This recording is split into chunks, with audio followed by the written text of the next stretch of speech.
Welcome to It Takes Two. I'm Blair. I'm Chris. And today we'll be talking about Love and Marriage Huntsville, Season 6, Episode 31. Hey, we made it to the end of the year, y'all. Congratulations. This is the last day of 2023, and we are not at 1,000 subscribers. But it's okay. I'm not mad. Are you mad, Blair? I'm not mad. I'm not mad either. Listen, since this is the season, I keep saying season finale. This is it is the season finale, actually. Because we got the reunion next. Yes, we got the reunion next. We finally made it to the end. And since we made it to the end, I feel like it is my responsibility to fix our show, Love and Marriage Huntsville. All right. So I will be doing something called Pink Slip Sunday. What is that? That is when I will be giving some castmates a pink slip to get off my show. Oh. This is Carlos King Show. This is not my show. Chris doing some firing Yes, today. I'm doing some firing today. It's the last day of the year. We're going to do some fixing, okay? Okay. Walk us through it, Blair. Well, we start. We see Stormi riding her slingshot and Courtney's riding his bike. They stop for lunch to chat. Stormi went fishing with her Uncle Fred and her aunt and got a little bit more insight into her mother and her Aunt Lisa's relationship. Yeah. She learned that they were both fighting for their mom's attention growing up. And she wants to throw a family fish fry. It's something that they used to do in the past that she wants to get going again, so that way she can help mend those relationships. Nice. Courtney said he ain't gonna go. He's gonna stay back with the baby. So Stormi wants to gather the family so she can get her mother, her aunt together. Courtney said, no, I ain't going. I'm staying back. Courtney, come in my office, brother. Come get your pink slip and take this one to your wife too. Okay. Courtney don't want to hang out with Marsau. He don't want to hang around them. Remember when there was the little celebration for Kimmi and things like that? The cookout. And so he don't want to hang out with Marsau. I get that. He don't want to hang out with his family, his in-laws and things like that. Hang out with Stormi. So Courtney, why do you want to be on the show?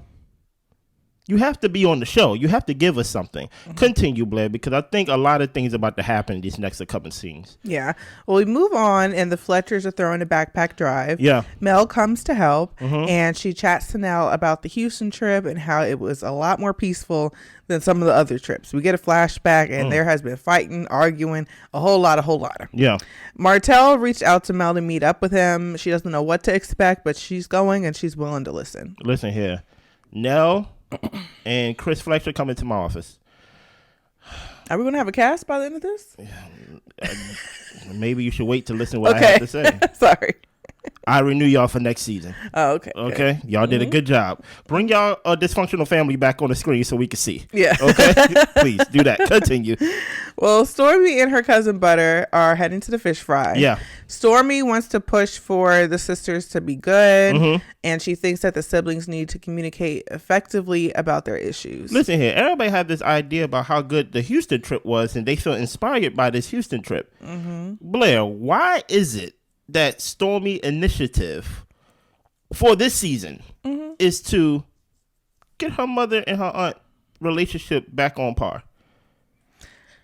I feel like it's all a ploy. Oh my goodness.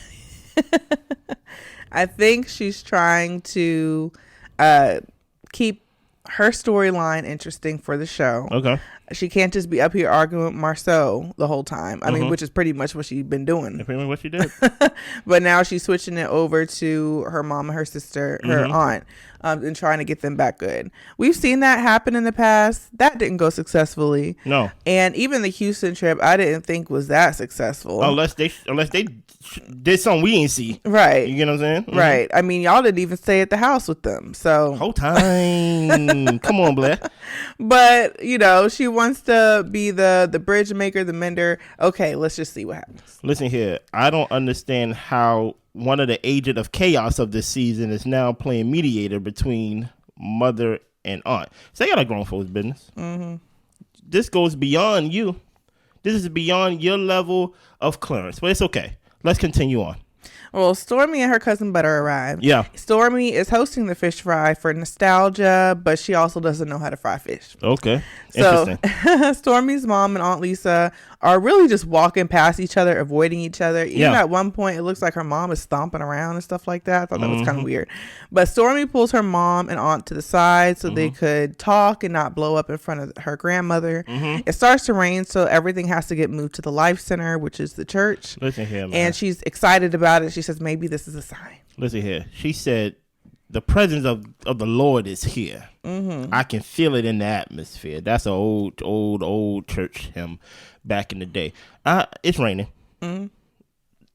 I don't think it's the presence of anything. It's raining. Okay. You get what I'm saying?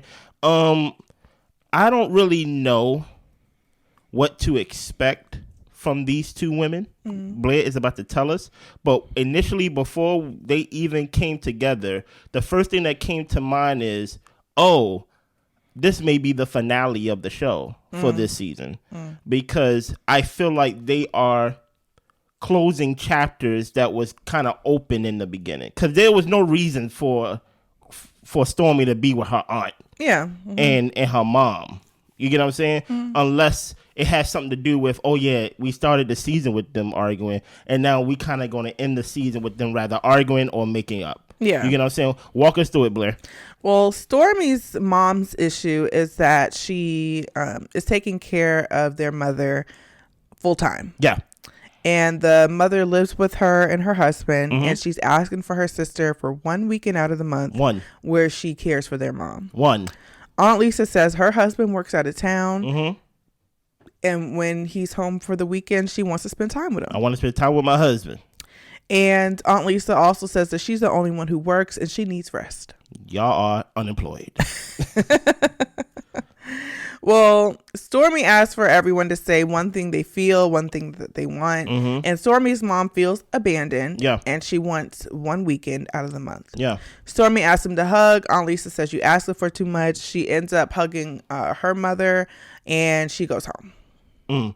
You first or like I'm first? I'll say my little piece. I didn't have a whole lot to say, but pretty much they may have had issues growing up in the past, but clearly is an issue with like caretaker burnout is what it sounds like to me. Okay. And the way that Stormi's mom explained it is that I think they have like 4 siblings. So she was saying like Fred helps out when he can. The other one helps out when she's available. But it really is all on Stormi's mom to be the caretaker for their mom. Yeah. And Lisa is not doing anything. And just hearing Lisa give all these excuses as to why she couldn't help her mom out, I was like, okay, I see it now. I see how that's a big issue. And that is a big issue. Like when people, parents are sick and things like that, and, grandmothers or, big mamas die and stuff that. Yeah, like it tears the family apart, not only just because the glue or the person who held it together is gone, but because people kind of get to see the true colors of their family members in ways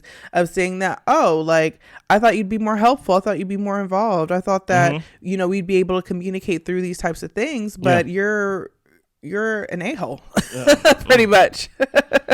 So, I mean, I hope that they could work it out, but it doesn't seem like Aunt Lisa's willing to bend. And Stormi's mom, this is all she wants. So there's not going to be a resolve.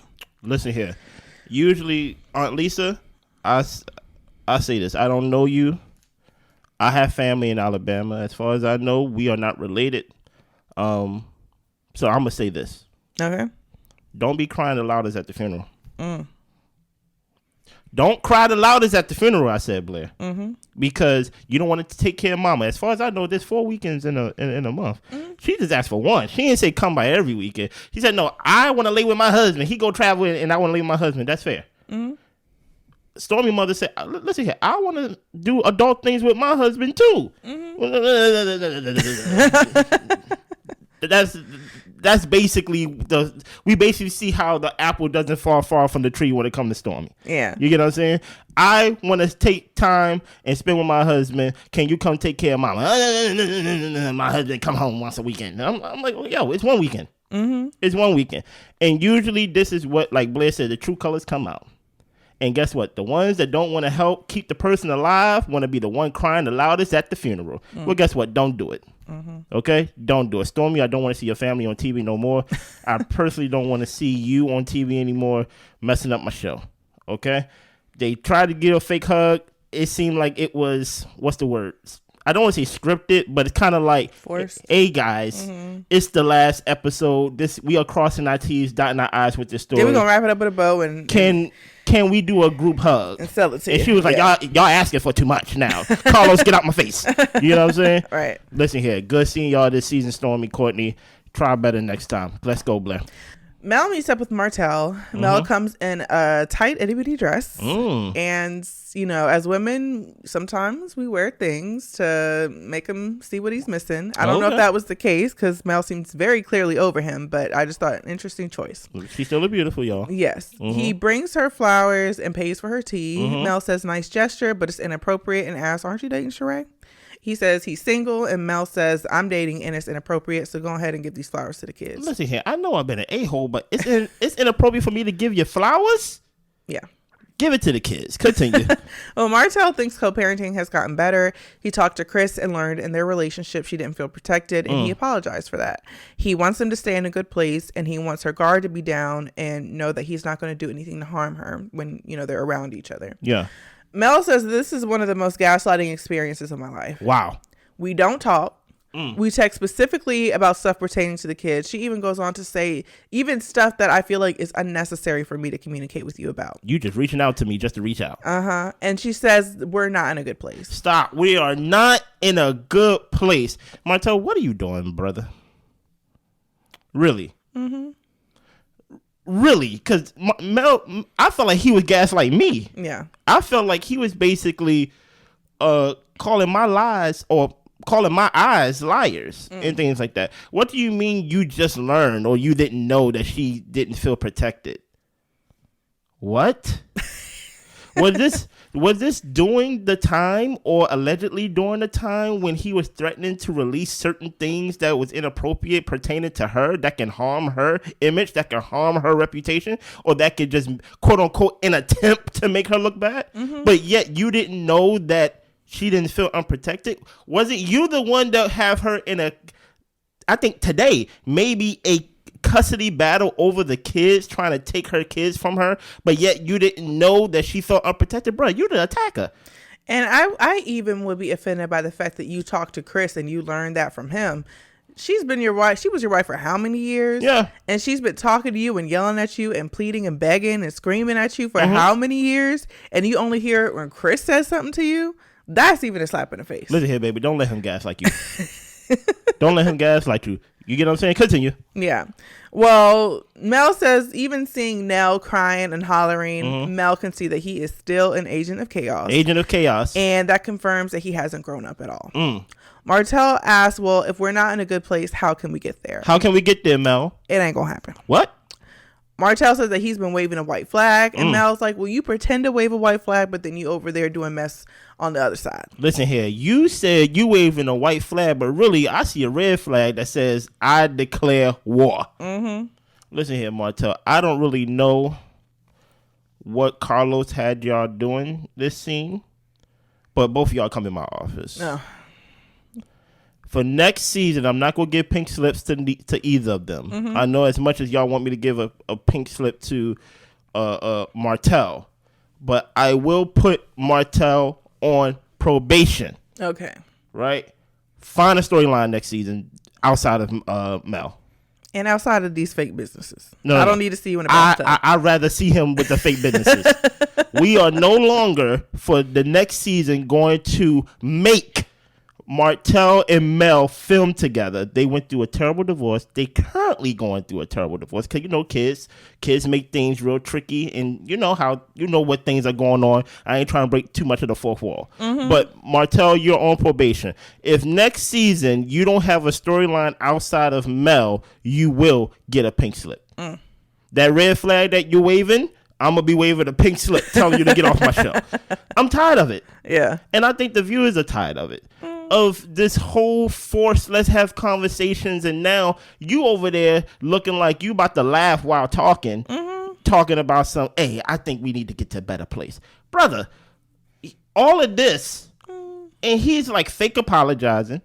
Mel is damn near laughing in his face because she can't believe what she's like basically there listening to. And he's basically talking about some like, hey, how can we get to a better place? Brother, for 5 years, you was cheating on your wife. And you're talking about you didn't know she didn't feel protected. That's wild. You didn't know that she felt unprotected, rather. That's crazy to me. Continue. Yeah.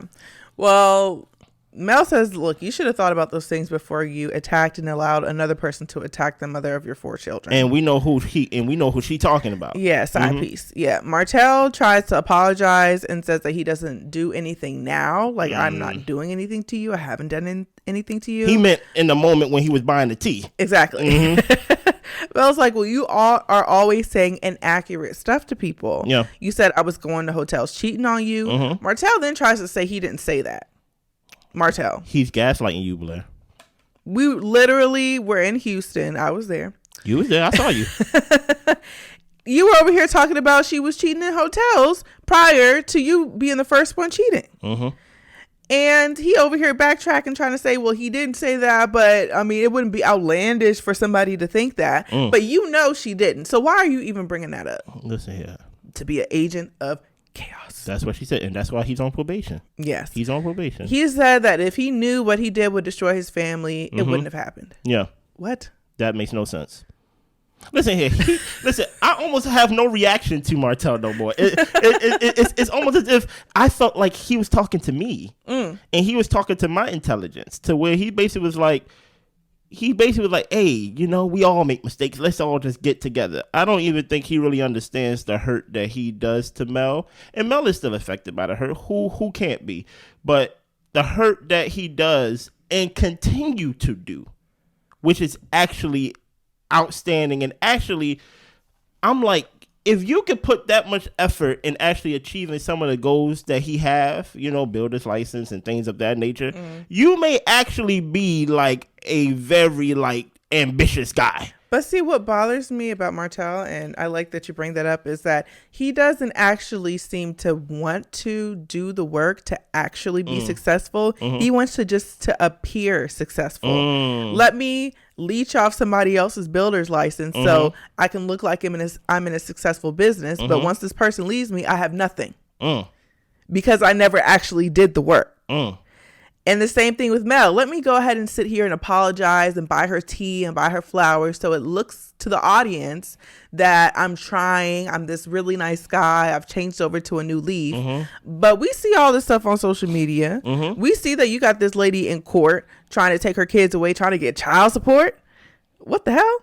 So, yeah. Martell likes to look a certain way, but it's not that way. And we can all see through it. I don't even know why he tries to appear a certain way. Just actually do the work. Anyway, continue. Mel asks, what did you think was going to happen? And Martell says that he regrets what he did. Okay. Mel's like, well, you continue to do stuff. You apologize. You talk to me, all these types of things. And then here you come with some more BS. Yeah. You don't get to tell me when I move past stuff. That's true. And Martell feels that she's focused on the past and can't see what he's doing presently. Mel asks, why are you wearing this ring I bought you in 2008? Martell asks, why are you wearing the ring I bought in 2010? Stop right there. That just lets me know that, like, he's for the games. Yeah. Because he knows that he did not buy that ring, as Mel tell us. He knows he didn't buy that ring. She said, I bought this ring a year ago. What the hell are you talking about? You just want to do tit for tat. And you want to make it look like something that it's not. This probably your first time seeing the ring, brother. This is probably his first time seeing the ring. It's ridiculous. This is what I don't understand. Everything is for show, as Blair said, right? He's talking about some like, well, why? He's talking about he's manifesting. What are you manifesting? You don't have to manifest it. Say it out your mouth presently. Listen here, Martell. I already said what I said. You're on probation. Okay? I'm giving you the respect that you don't deserve by being one of the OGs of the show. You get what I'm saying? You need a storyline. I do not agree with having and making Mel film with her ex-husband. Unfortunately, they was the face of the show and probably still is in some fashion because people watch to, you know what I mean, pick sides and things like that. And there's really no sides. Everybody basically on Mel's side. But my whole point is, this is getting weird. Y'all both sitting close, face to face. It looks like a fake date. You get what I'm saying? And y'all basically talking about a fake conversation about how can we get on one accord, knowing Martell doesn't want to get on one accord and knowing Mel was not going to accept no type of unity. Yeah. Because she's like, look at what you done to me. You haven't done anything. For one, I'm surprised she showed up. She showed up for a check. Yeah. You get what I'm saying? And like, there's nothing that Martell says out his mouth that is genuine and truthful, just off the simple fact that he's trying to claim something, knowing that he did not buy that ring. Yeah. Continue. He says our marriage wasn't all bad. No. And he considers it successful in some ways. Well, that's not how he said it. During the time I watched from season 1, listen, he was complaining a lot. Yeah. Mm-hmm. Mel says that it's because she can't take it no more. So she gets up and she gets ready to head out. She said, give the kids the flowers, tell them it's from their mom. Mm-hmm. And I'm out. Peace. Listen here. He got upset at the simple fact she was like, are we done here? Because I got a flight to catch. Mm-hmm. And he was like, why are you being like that? Why are you being like that? Like, why am I not affecting you? Why are you not like, like, why do I slip off you like rubber? Yeah. You get what I'm saying? Because you don't affect her anymore. You get what I'm saying? Tell her the flowers came from the mom, because technically it did. It was her flowers that you gave to her, and she gave it to the kids and things like that. Anything else on Mel and Martell this season? Yeah, well, I wanted to just finish up the scene, and basically Martell was saying, why do you like making me look a certain way? And Mel tells him it's not about making you look a certain way. It's about being honest and truthful. Yeah. And he can't take it. No, he can't. Moving on. Get yourself together, brother. Kimmi and Maurice have dinner at the West End. Oh my gosh. The room is set up super romantic. Flower petals on the floor. Nice mood lighting. And Kimmi says that it's date night. She's sitting down with Maurice and lets him in, and she thanks him. Yeah. She says, you didn't sign up for this. You did not sign up for this. And she says, thank you for hanging in there with me. And Maurice said that he did sign up for this. I would have started swinging at the TV, babe, if he didn't say he signed up for this. Then you would have brought me a new TV, babe. I would have got up and started swinging.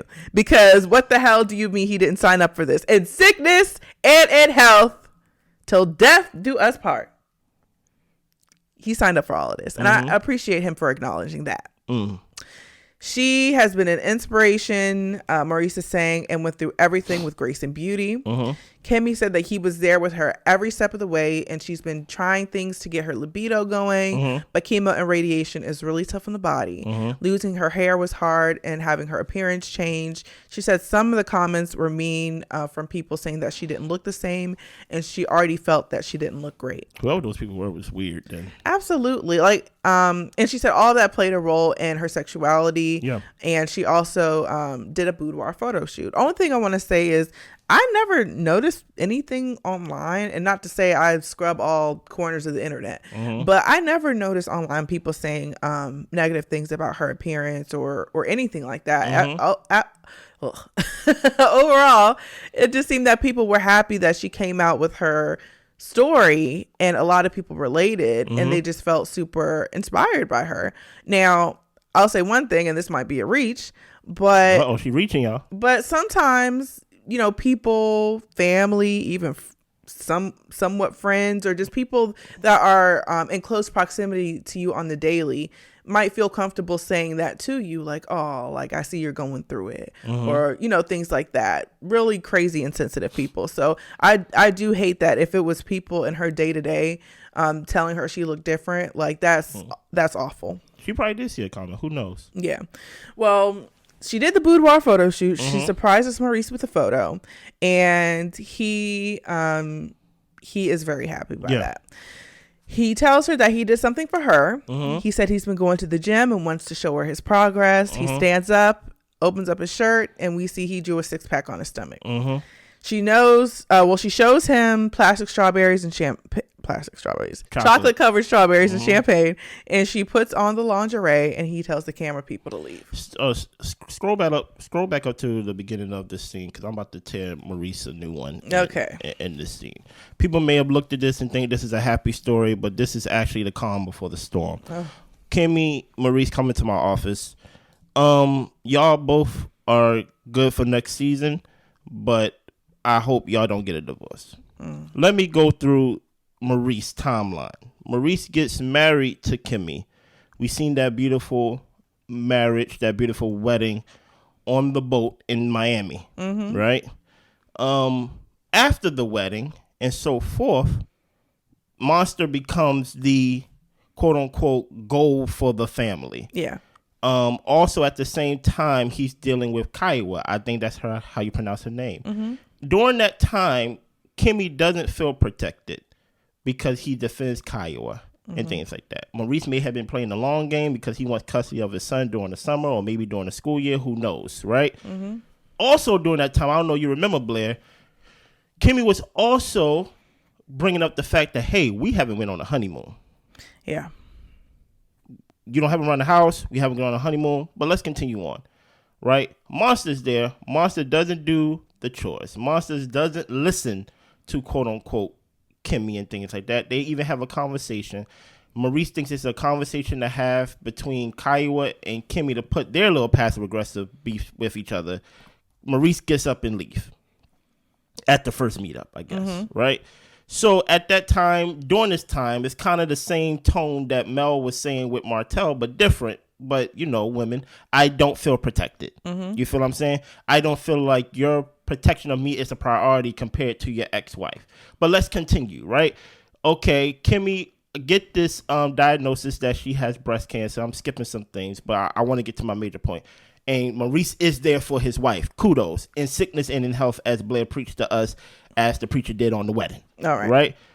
During the time where she actually going through radiation and things like that, and the cancer goes into remission, her body is still recovering from the chemo. As she gives us details about what chemo does to the body. My mother had lung cancer. She died. I have a first eye view of what chemo does to the body.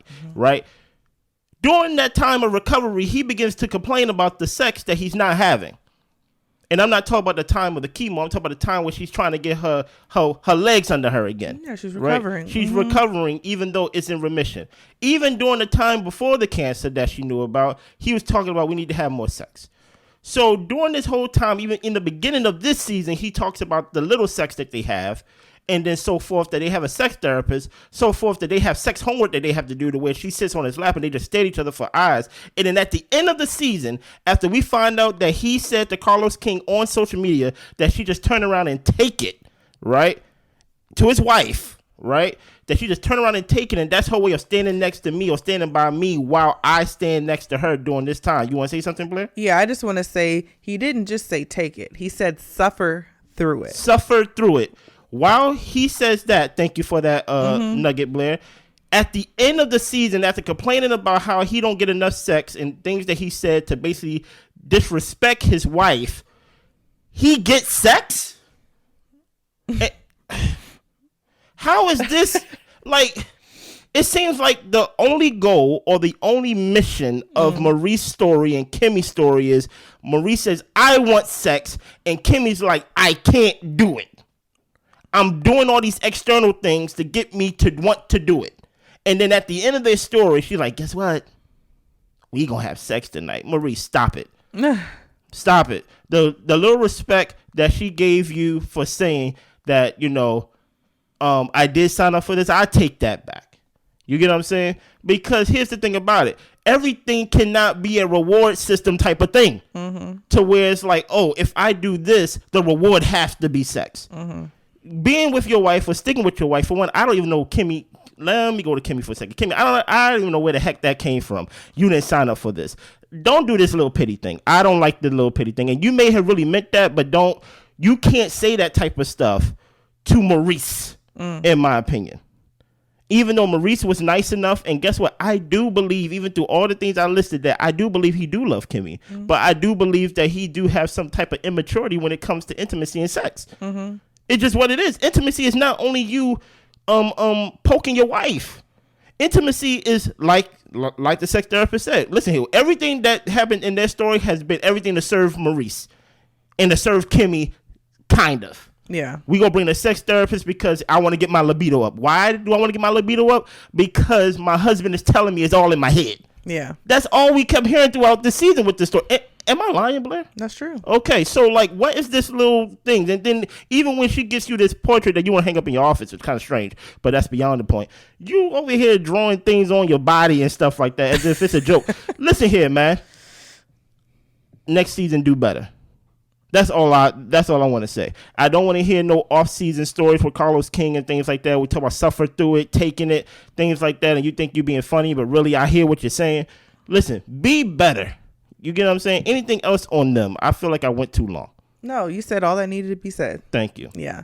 Well, Tisha visits Marsau at the house that they're renovating. What's up, Marsau? She wants things to be done by a specific date so it can be done by the time the kids go to school. That's fair. Scott has a lot of projects, and she knows firsthand that if you're with a contractor, they're going to get their other stuff done before their personal projects. Okay. And Marsau tells her, look, I'm hands-on with everything that we do, and if you don't run your business, it'll run itself into the ground. You should know with the whole Canvas Beauty thing. Yeah. Oh, Lord. She did a good job at ignoring that. Trust me. You may think you ignored it, but I know that body shot hurt. I know it hurt. Go ahead. Tisha asked for her office now. Marsau asks if she wants a home office. She says no, but she wants her home done. Marsau whispers, she just kind of turned him on a little bit. You're turning me on, Blair, right now with your little reviews going on over there. And Tisha is upset. She's like, this ain't the time for jokes. This ain't the time for games. I need my stuff done. She says that her feelings were hurt with the pregnancy test situation. And Marsau tells her, again, this is gaslighting. He says, my feelings were hurt. And vasectomies are 99.9% effective. Tisha feels that without trust, we have nothing, and asks Marsau, what are we going to do? Because we have nothing. He asked her straight up, have you ever stepped out on me? And Tisha tells him, I can't answer that question for you. Marsau tells her it might be a bad decision to not answer. And Tisha says, you can think what you want. I'm not going to go back and forth with you. I only want to say one thing about that. Go ahead, Blair. I don't fault Tisha for not answering. You hit me with a curveball. Because Marsau has done this. He wouldn't say whether or not that was his back. He basically was just like, you're just going to believe all these people on the internet and what all these people are saying, but you won't believe me. I'm not going to clarify anything. And I don't fault her for saying, sit in however you feel and figure it out, because that's what I had to do. Is it right? I don't think it's right, but I get it. Can I walk through this scene? Go ahead. Piece by piece. Tisha and Marsau, come in my office, please. It's actually embarrassing that I have y'all two in my office, because I think very highly of you two. If y'all come up with a fake storyline again, I will give y'all a pink slip next episode. This scene was fake. It felt fake from the beginning, right? Y'all really gonna go on with this pregnancy vasectomy storyline y'all had this season? Y'all didn't have nothing else to talk about this season? Let's go line for line. Why do you want your office built? I thought you wanted to go back home, Tisha. I thought like you wanted to be a housewife again, a home wife again, whatever it is, homemaker. I don't know the correct term for it. Housewife is fine. Housewife is fine? Yeah. I thought you wanted to be a housewife. Why do you want an office outside the house? You over here talk about you're drowning. You over here talking about how things, as Marsau said, when you're in hands-on with things, we see what happened with Canvas Beauty. You know what I'm saying? What do you want a home office for? Now, not home office. What do you want an office for? Now, listen here. If Marsau promised you an office, then okay, Marsau, maybe you should like hold on to your promises. You get what I'm saying? But there is something to all these projects that Marsau is doing, and it does seem like our house is kind of out of order. Yeah. You are the builder contractor of our family. I think it was Scott's Manor or like whatever the land they have that they supposed to build on and build there. They haven't done that. That's all people talk about in their comments and things like that, because they sold the house to go into their rental property to renovate that while they renovating another property. It just seems like y'all just renovating places that y'all going to eventually get up and leave. Are y'all running from somebody? Okay. like I'm concerned, but that's besides the point. This whole thing where Marsau is telling Tisha vasectomies are 99.6% effective, and she like, how do you know? Who told you that? Listen here, I'm tired of recreational ignorance. Yeah. Tisha, you're not stupid. I am not going to call you stupid on this internet. Stop it with this fake storyline. I'm not even going to address most of what Blair read and told us about this scene. About vasectomies, about you being pregnant, about how you going to play games now. Blair said it's fair that she's doing what he did to her. Mind you that his things of cheating came out from a broken marriage, You get what I'm saying? From Mel and Martell while they was going through their thing in season 1. There was literally no evidence. I think it's even more fair for me to ask my wife, hey, what are you doing? I got a vasectomy. What are you taking a pregnancy test? I think that's apples and oranges, but it is the same thing in the sense of gaslighting. If you ain't gonna answer the question, listen, don't be mad when I don't answer your questions. Mm-hmm. But I will say this though. Marsau is the breadwinner of the family. Some games I can play with you because you don't work. Some games you can't play with me because I leave.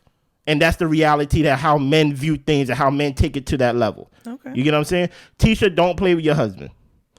For fake or for real. You get what I'm saying? Marsau, be more gracious and do what you said you're going to do for your wife. You said you're going to build the house for the wife and have the house ready. You said you're going to build her office. Do that so she can get out your hair. Mm-hmm. Or head. You don't have hair. Okay. You get what I'm saying? Because there is something to, hey, our house is not together. If you're over here working all the time, then we're not together. Yeah. But I say all that to say no more fake storylines. No more fake storylines. This was a fake storyline. It came off as so evident and so obvious because it left off on a cliffhanger. It's like, well, let's play. Mm-hmm. You get what I'm saying? However long it took y'all to film that, kudos.